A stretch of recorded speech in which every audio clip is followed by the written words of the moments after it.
During a family barbecue, she joked loud enough for everyone. "If we ever get married, he'll be lucky if I don't cheat." I stayed quiet, but when my uncle pulled me aside later that night, his advice changed everything. My family has a tradition. Every year on the last weekend of summer, we have a huge barbecue at my uncle's house. It is an all-day affair with 3 generations of my family, tons of food, and a lot of loud, happy noise. It is a day about roots, about connection. It is the last place on earth you would expect your life to fall apart. But that is exactly what happened to me on Saturday. My name is Tom. I am a project manager for a commercial construction company. I build things, big things, skyscrapers, hospitals, university buildings. My job is to take 1,000,000 chaotic pieces and turn them into a single, solid, functional structure. I bring order to chaos. I thought my relationship with my girlfriend Sarah was the most solid structure in my life. We had been together for 2 years, living in a house I owned for the last one. We were partners. We had a plan. Marriage, kids, the whole deal. It was a blueprint I trusted. Sarah is beautiful, funny, and the life of every party. She has a wild streak that I found exciting. It balanced out my more serious, structured nature, or so I told myself. My family adored her. They loved her energy, her stories. She fit in seamlessly. Saturday was a perfect late summer day. The barbecue was in full swing. My cousins were throwing a football, the kids were running through sprinklers, and the adults were gathered on the deck, laughing and drinking beer. I was at the grill flipping burgers, feeling completely content. Sarah was holding court with a group of my female cousins and my aunt. They were talking about a recent celebrity wedding, and the conversation drifted to our own plans. I could hear them from the grill, and I was only half listening. Then I heard my cousin ask, "So, when are you two going to make it official?" And that is when Sarah dropped the bomb. She laughed, a loud, theatrical laugh that made a few heads turn. "Oh God, I don't know," she said, her voice carrying across the deck. "If we ever get married, he will be lucky if I don't cheat." The laughter on the deck died. The conversation stopped. In the sudden silence, the only sounds were the sizzle of the burgers on the grill and the distant shouts of the kids. I did not turn around. I just stood there, spatula in my hand, staring at the grill marks on a piece of meat. She tried to play it off as a joke. "I am kidding," she said, laughing again, but this time it sounded forced and brittle. Mostly. A few people gave a weak, uncomfortable laugh. The conversation slowly, awkwardly started up again, but the mood was broken. The perfect summer day now had a dark cloud hanging over it. I stayed quiet. I did not look at her. I did not say a word. I just kept grilling, my movements calm and methodical. Inside, a storm was raging. It was not just the disrespect, it was the public nature of it. She had not just insulted me, she had announced to my entire family that our relationship was a joke to her. That my commitment was something she considered optional. I served the food. I sat with my family. I talked and laughed and pretended that I had not just heard the woman I loved detonate the foundation of our life. Sarah kept shooting me little looks, trying to gauge my reaction. I gave her nothing. I was a blank wall. Later that night, as the party was winding down and people were starting to leave, my Uncle Frank pulled me aside. Frank is my dad's older brother. He is a retired cop, a man who has seen the best and worst of people. He does not say much, but when he does, you listen.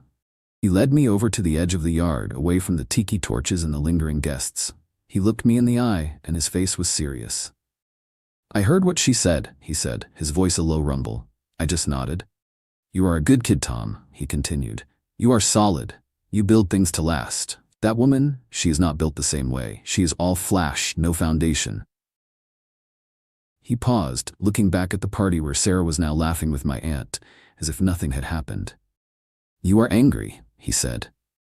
It was not a question. You want to go home and have it out with her. You want to yell and scream and maybe even break up with her tonight. He was right. That was exactly what I wanted to do. "Don't," he said, his voice firm. "That is what she expects. That is the game she wants to play. A big, dramatic fight where she can cry and apologize and call it a stupid joke, and you will forgive her because you love her. And then she will know she can get away with it. She will know she can disrespect you. And the only consequence is a little bit of drama." He put a hand on my shoulder. "A woman who jokes about cheating is not joking. She is sending up a trial balloon. She is testing your boundaries. She is telling you exactly who she is. The biggest mistake you can make is not believing her." "So what do?" I asked. His advice was simple, but it changed everything. "You do nothing," he said. "You go home. You act like everything is fine. You let her think she got away with it. You let her get comfortable, and while she is comfortable, you get smart. You find out if that trial balloon she sent up is the only one, or if there is a whole fleet of them you don't know about. Don't get emotional, get information. People like that, they don't fear anger, they fear exposure. You want to end it? Fine. But don't end it on her terms, end it on yours. Make sure when you walk away, she understands exactly what she lost and why." I looked at my uncle and I understood. He was not telling me to be a wimp, he was telling me to be a strategist. He was giving me a new blueprint. The old one, the one with marriage and kids, was gone. The new one was for a demolition. A quiet, careful, and complete demolition. I went back to the party, smiled at my girlfriend, and started planning. Update 1. It has been 1 week since the barbecue. 1 week of playing the part of the forgiving boyfriend, and 1 week of methodical, silent investigation. My Uncle Frank's advice has been my guiding principle. Don't get emotional. Get information. The night of the barbecue, on the drive home, Sarah finally tried to address what had happened. "Are you mad at me?" she asked, her voice small and tentative. I glanced over at her. "About what?" "You know, the joke I made. It was stupid. I was just trying to be funny. My sense of humor is a little dark sometimes." I just shrugged. "It is fine," I said. "I get it." The relief that washed over her face was palpable. She thought she was off the hook. She thought my silence at the party was just me being moody. She had no idea it was me recalculating the entire project. For the next few days, she was the perfect girlfriend. She was affectionate, attentive, and did not make any more jokes. She thought she had pushed a boundary and that I had accepted it. She was comfortable. While she was comfortable, I was working. My first step was to understand the scope of the problem. Was her comment a one-time stupid mistake, or was it a symptom of a deeper issue? I started with her phone. We had an open policy with our devices. We knew each other's passcodes. It was a foundation of trust that she, it turned out, did not deserve.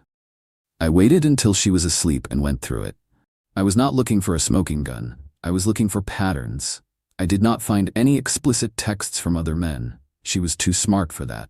But I found something more telling. I found a pattern of deletion. Her text threads with certain male friends were suspiciously clean.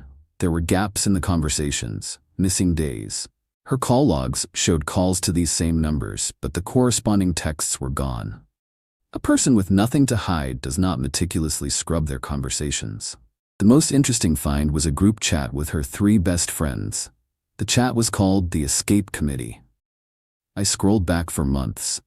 It was a running commentary on their lives, their relationships, and their plans for the future. And it was a goldmine.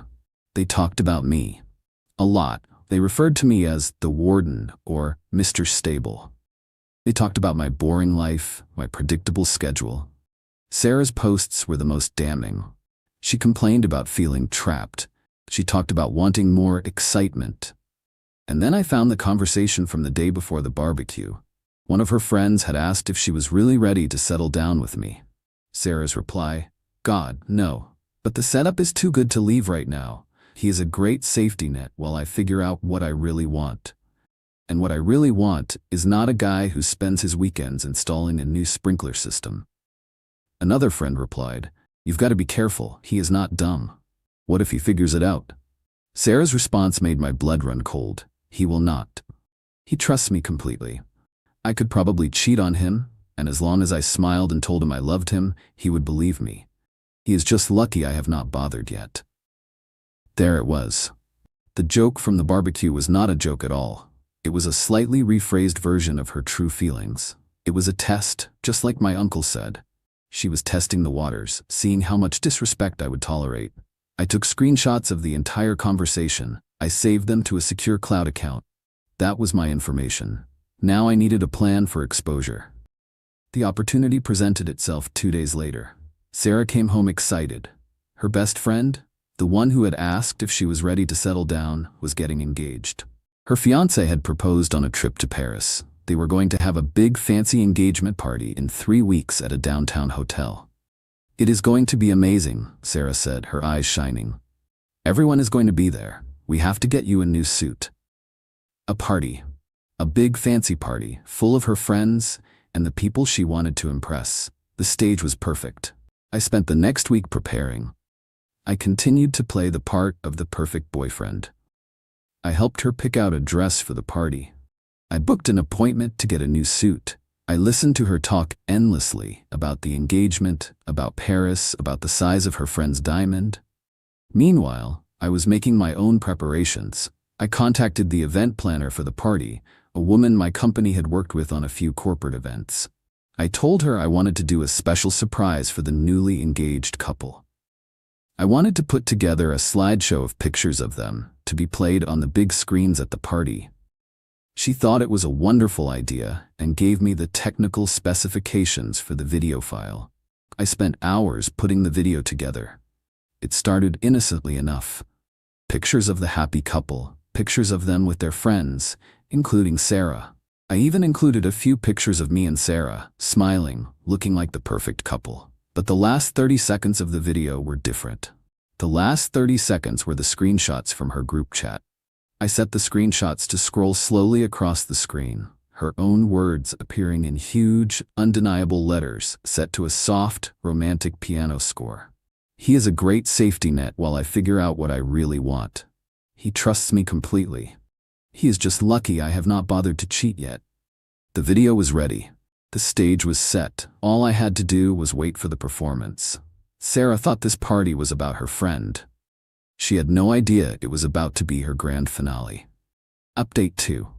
The night of the engagement party felt like the calm before a hurricane. I was not nervous. I was focused. I had a job to do, a structure to demolish, and I had the right tools for the job. We arrived at the hotel ballroom, and it was exactly as Sarah had described. It was a sea of expensive dresses, tailored suits, and the quiet hum of people who believed their own hype. Sarah was in her element, flitting from group to group, laughing and air-kissing, dragging me along like a well-behaved accessory. I just smiled, nodded, and played my part. I found the event planner and gave her the thumb drive with the video file. "It is all set," I told her. "Just play it right after the father of the bride's toast." She gave me a thumbs up and disappeared into the control booth. An hour into the party, the toasts began. The father of the bride gave a tearful speech. The groom's best man told a few embarrassing stories. Then the groom himself got up and gave a heartfelt tribute to his new fiancée, Sarah's best friend. As he finished, the lights in the ballroom dimmed. The event planner's voice came over the sound system. "And now, a special surprise from a dear friend, a look back at some happy memories." The romantic piano music started. The slideshow began. I was standing next to Sarah, near the back of the room. She squeezed my arm, a genuine smile on her face. "This is so sweet," she whispered. The first few minutes were perfect. Pictures of the happy couple flashed on the 3 large screens around the room. The guests were all smiling, some dabbing their eyes. Then, the music swelled, and the final 30 seconds began. The first screenshot appeared. Sarah's words, "He is a great safety net while I figure out what I really want." I felt her hand on my arm go rigid. Her smile froze. "What is this?" She hissed, her voice a strangled whisper. The next screenshot appeared. "He trusts me completely." A low murmur started to spread through the room as people read the words on the screen. People were turning, looking from the screens to Sarah, their expressions shifting from happy celebration to confused shock. And then the final screenshot, the one from the barbecue, filled the screens. "He is just lucky I have not bothered to cheat yet." The room went completely silent. The only sound was the soft piano music, which now sounded like a funeral dirge. The video ended. The screens went black. The lights came up, and in that brightly lit, silent ballroom, every single eye was on Sarah. Her face was a mask of pure, horrified disbelief. Her friends, the members of her escape committee, were staring at her, their own faces pale with shock and dawning dread. They had been exposed along with her. I turned to look at her. The beautiful, confident woman I had been with for 2 years was gone. In her place was a stranger, a person stripped bare of all her lies, standing in the wreckage of her own creation. I leaned in close, my voice a quiet whisper that only she could hear. "The joke is not funny anymore, is it?" I did not wait for an answer. I took a step back, turned, and walked out of the ballroom. I did not run. I did not look back. I just walked, my steps steady and even, leaving the chaos behind me. As the ballroom doors swung shut, I heard the first sounds of the aftermath. A woman crying, a man shouting. The storm had finally broken. My Uncle Frank was waiting for me in the hotel lobby. I had called him earlier that day and told him what I was going to do. He just nodded and said, "I will be there." He stood up as I approached. He did not ask how it went, he just looked at me, a small, proud smile on his face. "Let's go get a beer," he said. "You look like a man who just got out of prison." And he was right, I was free. Final update. It has been 6 months since the engagement party. The demolition is complete, and I have spent the time since then clearing the site and starting to build something new. The final chapter of this story is not about drama or revenge. It is about consequences and the quiet, satisfying process of moving on. The fallout from that night was immediate and absolute. The engagement party ended in chaos. Sarah had a complete meltdown. Her friends, the escape committee, were caught in the blast. The bride-to-be, her supposed best friend, was furious that her perfect night had been ruined. Their friendship, I am told, is over. Sarah's social life was obliterated. The story of what happened spread like a virus through her circle. The evidence was undeniable. She was not the victim, she was the architect of her own humiliation. The friends she had tried so hard to impress saw her for what she was, a user, a person who saw relationships as a temporary convenience. They abandoned her. She tried to launch a counter-offensive, of course. She told people I was a psycho, that I had doctored the screenshots, that I was a controlling monster. But it did not work. My reputation was solid. And her own words, displayed for all to see, were too damning. She lost her job. It turned out the fiancé of her friend, the groom from the party, was a partner at the marketing firm where she worked. He did not fire her directly. He did not have to. The work environment became so toxic, so full of whispers and sideways glances, that she was forced to resign. She had to move out of my house, of course. I had already packed her things. She sent her father to come and get them. I was not there. I left the boxes in the garage. Her father, a man I had always respected, did not even look me in the eye when I saw him briefly a few weeks later. The shame was too great.